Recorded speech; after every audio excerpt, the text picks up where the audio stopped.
वीतराग विज्ञानिता शिव स्वरूप शिव का नमः त्रियोग समाहिके। पंच परमेष्ठी भगवान की जय।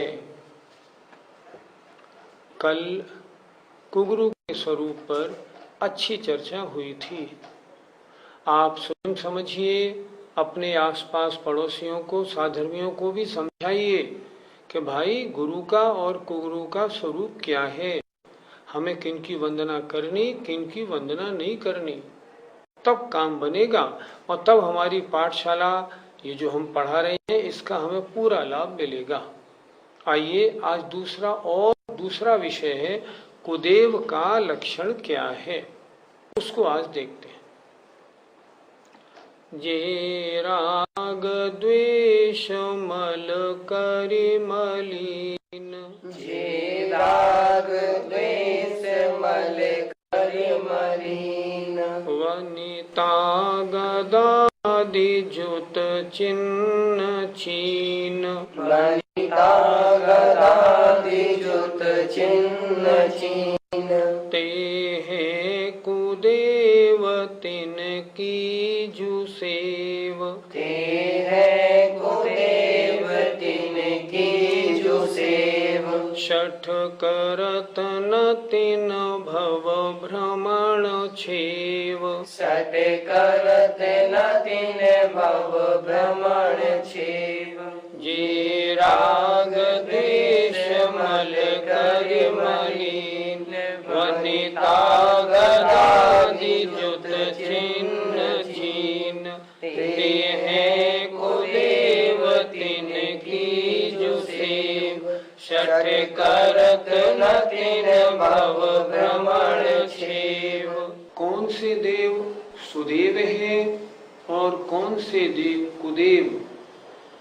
हमें पूजा किनकी करनी है और किनकी पूजा नहीं करनी, किनकी पूजा करने से मिथ्यात्व होता है, आज उनकी हम चर्चा कर रहे हैं। बड़े ध्यान से सुनने का बड़ा ज्वलंत विषय है। जे अर्थात जो है तो देव, लेकिन राग द्वेष मल माने मैल के द्वारा जो मलिन है, अर्थात जो जिनमें राग द्वेष अभी है, राग द्वेष की गंदगी के कारण जो गंदे हैं, मलिन हैं, और वनिता माने स्त्री और गदा आदि से सहित चिन्हों के द्वारा पहचाने जाते हैं। मतलब जिनके साथ में स्त्री है, स्त्री के द्वारा जिनकी पहचान होती है, जिनके पास गदा आदि कोई अस्त्र शस्त्र हैं, उनसे जिनकी पहचान होती है। फिर देखिए अच्छी तरह, कौन से देव कुदेव है? जो राग द्वेष रूपी मल माने मैल के द्वारा मलिन है, अर्थात राग द्वेष से सहित है, और स्त्री गदा आदि अस्त्र उनसे सहित चिन्हों से पहचाने जाते हैं। ये है कुदेव, वे कुदेव हैं। कितना स्पष्ट दौलत राम जी कह रहे हैं। तिनकी जो सेव, उनकी जो सेवा करते हैं, वे शठ मूर्ख हैं। तिनकी जो सेव, उनकी जो सेवा वो मूर्ख लोग करते हैं, अज्ञानी।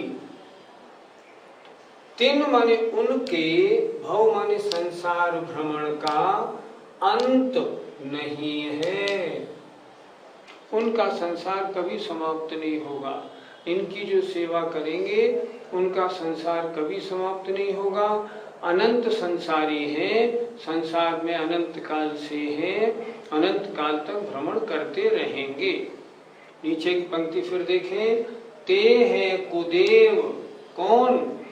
जो राग द्वेष रूपी मल से मैले हैं और स्त्री और गदा आदि अस्त्रों से सहित चिन्ह के द्वारा जिनकी पहचान होती है। ते हैं कुदेव, वे कुदेव हैं, तिनकी उनकी जो सेवा मूर्ख लोग करते हैं। शठ, शठ माने मूर्ख, अज्ञानी।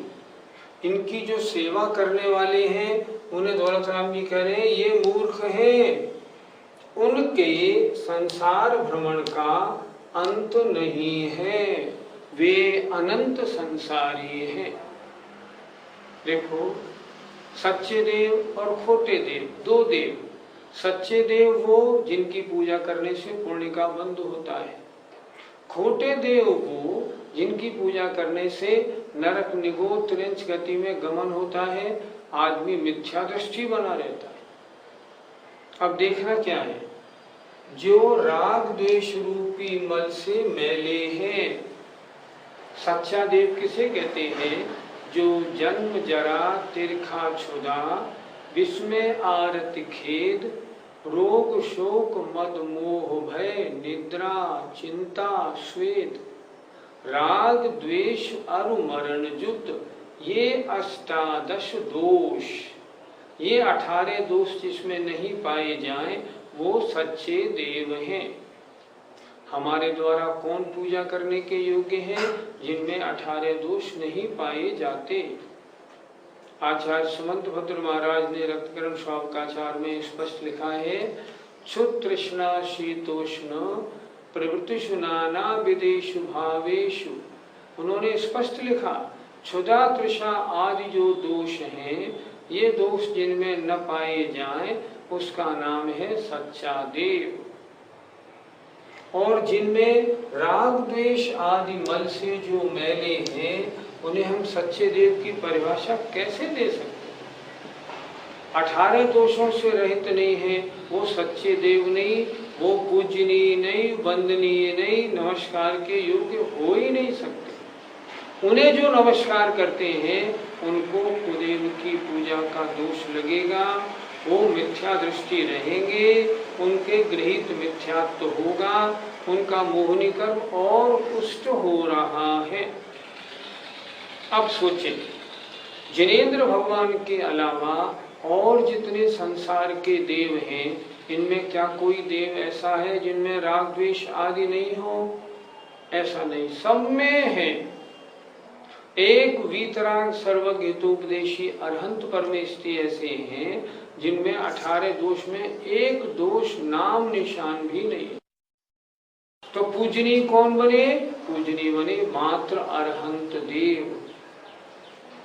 जो राग द्वेष मल कर मलिन, आज क्या है, लोगों ने देवी अन्य देवी देवताओं की पूजा करना शुरू कर दिया। उनके मंदिर बनने शुरू हो गए। लोग जाते हैं, उनका अभिषेक करते हैं, पूजा करते हैं, आरती उतारते हैं। जरा सोचो, ये जिनकी आप आरती उतारते हो भैया, ये तो भवनत्रिक देव हैं। इन्हें आचार्य कुंद कुंद महाराज ने नीच देवों में लिखा है। इन्हें छोड़ो, मैं कहता हूँ उच्च देवों की बात करें।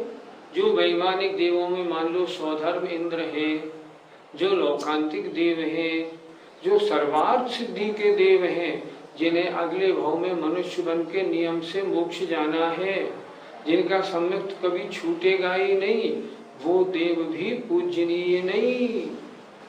इनकी हम क्या चर्चा करें?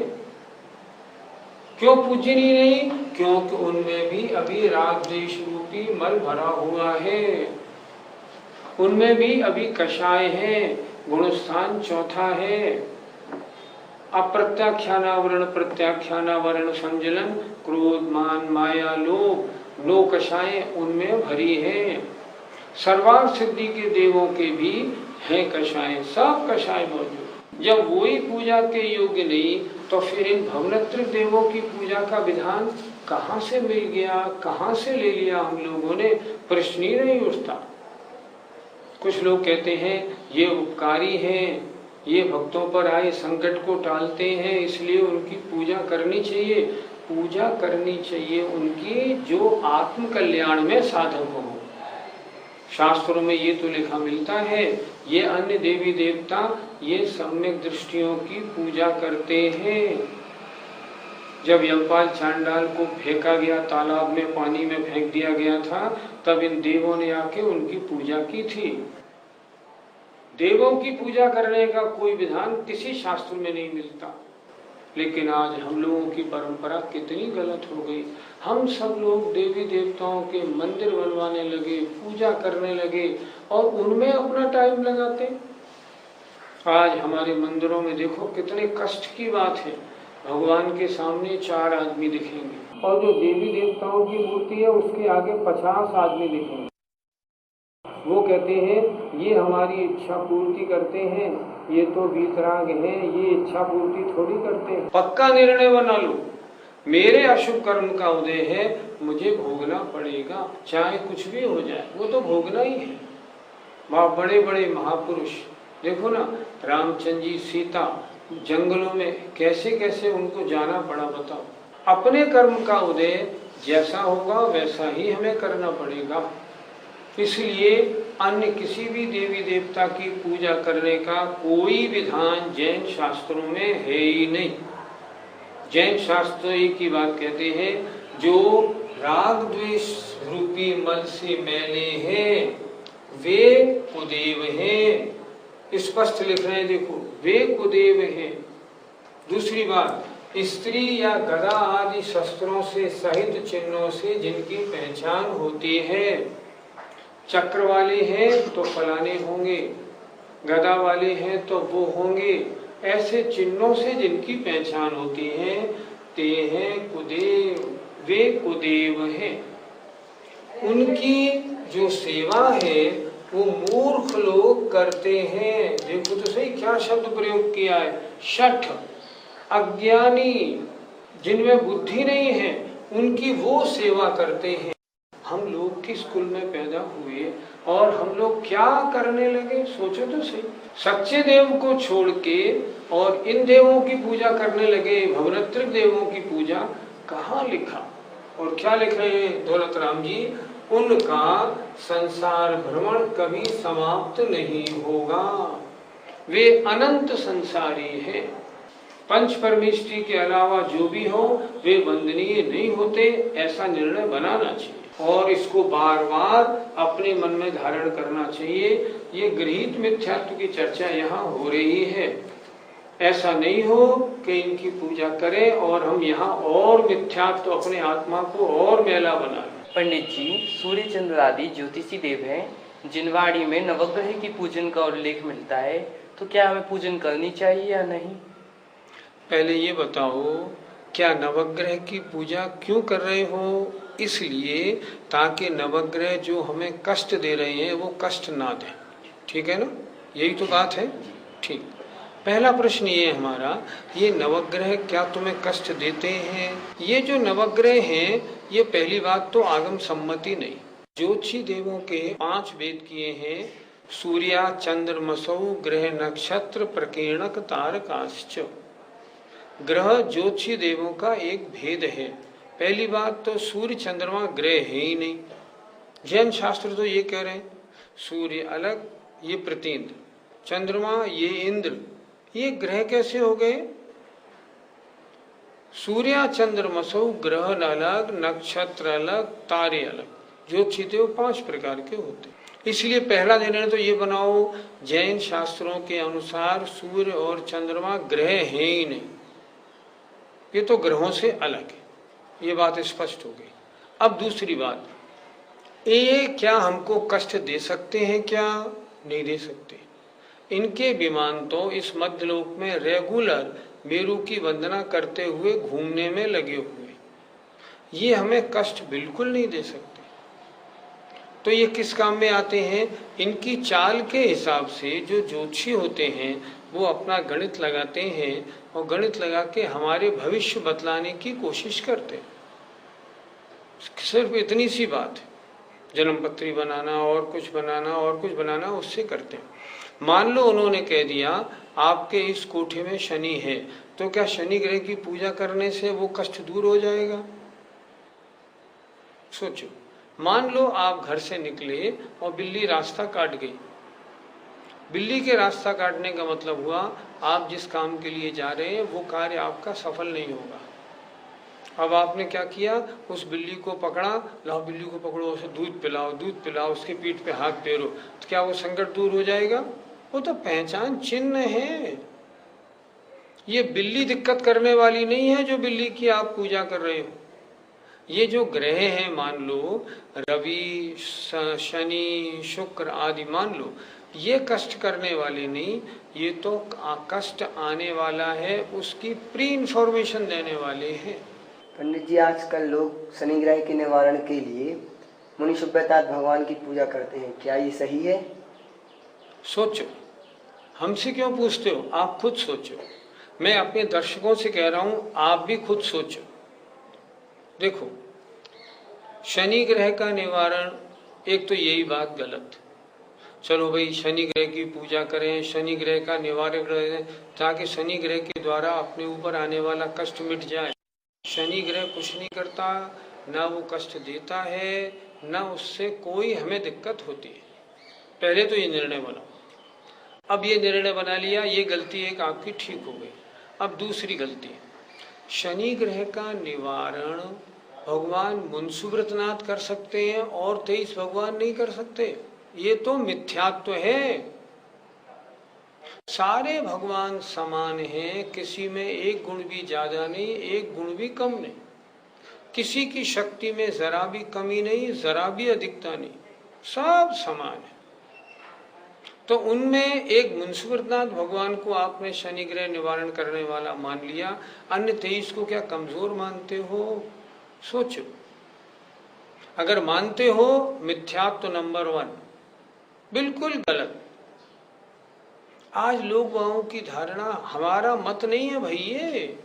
शनि ग्रह हमें कष्ट देता है, जैन धर्म नहीं कहता। शनि ग्रह का निवारण करो, जैन धर्म नहीं कहता। शनि ग्रह का निवारण मुंसुव्रतनाथ भगवान करते हैं, जैन धर्म ये भी नहीं कहता। फिर क्यों लिखा है जिनवाणियों में? सब जिनवाणियों में लिख दिया है लोगों को बहलाने के लिए, ये आगम नहीं है, अज्ञानियों के लिए लिखा हुआ है। इससे बिल्कुल दूर हो जाइए आप, ऐसा होता नहीं।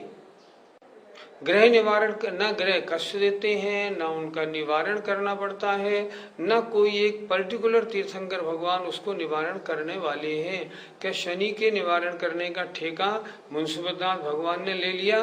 नहीं, ये नहीं होता। बड़ी हंसी आती है, हम लोग कितने अज्ञानी हो गए। पैदा हुए हैं जैन धर्म में और बात ऐसी करते हैं, बिल्कुल अज्ञानी हो। आजकल ये देखने में आ रहा है कि कुछ पिछले 2-3 साल से कि कुछ दिगंबर मुनि काल सर्प योग की पूजा करने के लिए समर्थन कर रहे हैं, क्या ये उचित है? आप खुद सोचो, काल सर्प योग होता क्या है? कुछ नहीं होता। हमने तो बड़े बड़े ज्योतिषी, बड़े बड़े विद्वानों से इस बारे में संपर्क किया। उन्होंने कहा ये तो पंडितों की अपनी आमदनी करने का जरिया है, काल सर्प योग विधान कुछ नहीं होता। जब काल सर्प योग ही नहीं होता तो उसका विधान क्यों कराना? किस जैन शास्त्र में लिखा है कि काल सर्प योग होता है और उसका विधान इस तरह कराना चाहिए? कहीं भी नहीं लिखा। जब कहीं भी नहीं लिखा तो इसको आगम सम्मत माना जाए? बिल्कुल नहीं मानना चाहिए। काल सर्प योग कोई भी कराओ, आप मत बैठिए, ये कुछ नहीं है, सिवाय भ्रमित करने वाला मामला है, बाकी कुछ नहीं। इससे बिल्कुल दूर रहिए। याद रखिए, काल सर्प योग कुछ नहीं होता। हमारे मंदिर जी में देवी देवता विराजमान हैं, जब हम मंदिर जाएं तो उनकी पूजा अर्चना करें या नहीं? आप मंदिर गए हैं, किस लिए मंदिर गए हैं? वीतराग के दर्शन करने के लिए। फिर रागियों की वंदना पूजा कैसी? फिर रागियों की पूजा वंदना कैसी? सवाल ही नहीं उठता। वीतराग के अलावा मैंने जो 9 देवता आप बताए आपको, 5 परमेष्ठी, जिनवाणी, जिन धर्म, जिन चैत्यालय, इनके अलावा किसी की वंदना नहीं, किसी की पूजा नहीं, किसी की आरती नहीं, कुछ नहीं। आगम में लिखा ही नहीं, अगर करते हैं तो ये मिथ्या दृष्टि का कार्य माना जाएगा। क्या आप अपने सम्यक्त में दोष लगाओगे, सम्यक्त को नष्ट करोगे क्या? नहीं करेंगे। बहुत से बहुत लौटते समय अगर मंदिर के बाहर विराजमान हो, मंदिर के बाहर, तो जय जिनेंद्र कर लें, इतना हो सकता है, इससे ज्यादा कुछ नहीं। क्यों? क्योंकि मंदिर के अंदर सिवाय प्रभु के और किसी के साथ जय जिनेंद्र करना ये मंदिर संबंधी आसाधना दोषों में, 84 दोषों में आता है। यदि हम इनको एक साधर्मी मान के इनकी वहाँ कोई वंदना, इनकी नमोस्तु कुछ भी करते हैं ना, तो वो तो उल्टा मंदिर में दोष लगेगा हमें। हाँ, मंदिर के बाहर विराजमान हो तो जय जिनेंद्र, इतना हो सकता है, इससे ज्यादा कुछ नहीं। वो भी जरूरी नहीं है, वो भी जरूरी नहीं है। इसका बहुत ध्यान रखना चाहिए। मंदिर के अंदर तो किसी तरह की कोई पूजा वंदना कुछ नहीं।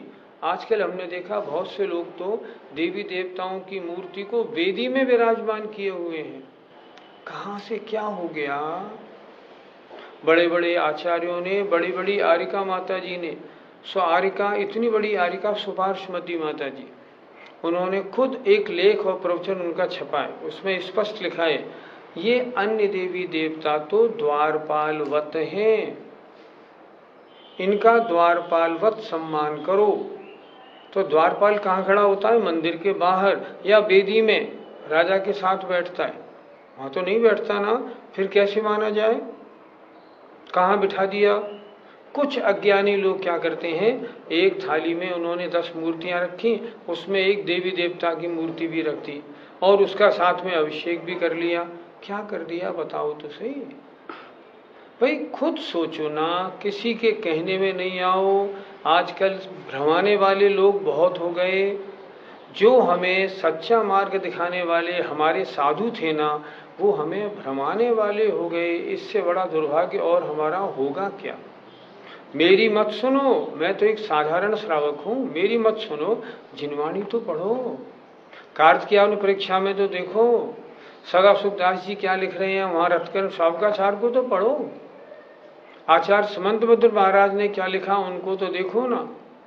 वरोपलिप्सयासावान रागद्वेष मलीमसा देवता यदुपासित देवता मूढ़ मुच्यते। यदि किसी भी भावना को लेकर, किसी आशा को लेकर राग द्वेष से मलिन देवों की वंदना पूजा की जाती है तो वो देव मूढ़ता है, और देव मूढ़ता है तो सम्यक दर्शन नहीं है। तो सम्यक में दोष लगाने वाली क्रियाएं अपन क्यों करें? इसलिए मंदिर जी में विराजमान हो, पहली बात उन्हें मंदिर जी से बाहर विराजमान करें, क्योंकि उनका आरिका सुपार्श्वमती जी ने लिखा, आचार्य कुंत सागर लिख रहे हैं, भाई औरों की बात छोड़ो, उनका लेख मेरे पास मौजूद है। उन्होंने लिखा है, ये तो द्वारपालवत हैं। द्वारपाल कहाँ होता है? दरवाजे के बाहर। दरवाजे के बाहर रखें और जब मंदिर प्रवेश करें तो बाहर जय जिनेंद्र करके जाएं, कोई आपत्ति नहीं। लेकिन इनकी वंदना पूजा का कोई विधान शास्त्रों में है ही नहीं। ये तो अब चल गया, आज से 15-20 साल पहले कोई पूजा विधान था ही नहीं। पंडित जी, कुल देवी देवता की पूजन करना उचित है या अनुचित? कुल देवी देवता होते क्या है ये बताओ? क्या कुल के कोई देवी देवता होते हैं? कुछ नहीं होते। देखो अज्ञानता की पराकाष्ठा। अभी औरंगाबाद में कुछ लोगों ने कुल देवता का मंदिर बना दिया। कुल देवता कुछ नहीं होते। ये कुल देवता क्या होते हैं? हमारे कुल के देवता कौन? कोई देवता नहीं। इसलिए कुल देवी हो या कुल देवता कुछ नहीं होते। इनका कोई मंदिर नहीं, इनकी वंदना पूजा का कोई विधान कहीं शास्त्रों में नहीं मिलता। इसलिए भ्रमित मत होइए, इन चक्रों में मत पड़िए। पंडित जी, जिन देवता को सम्यक दर्शन है उनकी पूजा करने में हमें क्या दोष है? पहली बात, जो भवनत्रिक देव हैं, पैदाइशी मिथ्या दृष्टि है। मान लो उन्हें सम्यक दर्शन हो गया हो, तो अब उन्हें अगर तुम उनकी पूजा करते हो तो वे तुम पे उल्टे नाराज होंगे। वो कहेंगे कैसा मूर्ख है, भगवान की पूजा नहीं करता, मुझकी मेरी पूजा करता है, रागी द्वेषी की, अज्ञानी है, इसकी मुझे मदद ही नहीं करनी। वो तो उल्टी मदद नहीं करेंगे। आप सोचो जरा अच्छी तरह। सम्यक दृष्टि मान लो कोई जीव है। मैं एक छुल्लक महाराज की बात बताऊं। एक छुल्लक महाराज जी की बहुत अच्छी साधना थी। उन्होंने एक जगह चातुर्मास किया, उनका चित्र लोगों ने मंदिर में लगा दिया। उन्होंने कहा ये मंदिर में मेरा चित्र क्यों लगाया, ये तो पाप का कारण है, इसे हटाओ। मंदिर में वस्त्र सहित का क्या काम, उन्होंने वहां से फोटो हटवा दिया। तो ये जो अगर मान लो उन देवों को सम्यक दर्शन हो गया है तो वो तो तुम पे उल्टे नाराज होंगे। वो तो ये कहेंगे तुम इतने अज्ञानी हो जो हम देवी देवताओं की पूजा करते हो, तुम्हें तो भाग्य से सच्चे देव मिले हैं, उनकी पूजा क्यों नहीं करते, उल्टे नाराज होंगे। और मैं तो देखता हूँ देवी देवताओं की पूजा जहाँ होती है उन इलाकों में आज की तारीख में भी गरीबी भरी पड़ी है। उसका मुझे यही कारण मालूम पड़ता है। आज का एपिसोड समाप्त होने को है। मेरा निवेदन, सच्चे देव या 5 परमेष्टि जिनवाणी जिन धर्म जिनचित चैत्यालय के अलावा और किसी की पूजा न करनी है। कोई कराए तो उसमें सहयोग नहीं करना, अनुमोदना नहीं करनी, जाना ही नहीं वहाँ, हमें करनी नहीं। अगर ऐसा करेंगे तब 6 डाला की ये 2 पंक्तियां सही होंगी, नहीं तो नहीं। अन्यथा गृहीत मिथ्यात्व के कारण न भव भ्रमण छेव, संसार भ्रमण का अंत कभी नहीं आएगा। मुझे तो डर है ऐसा करने वाले कहीं अभव्य तो नहीं। जरा ध्यान रखना आप अच्छी तरह से। समय हो गया है। जय जिनेन्द्र। जय जिनेन्द्र।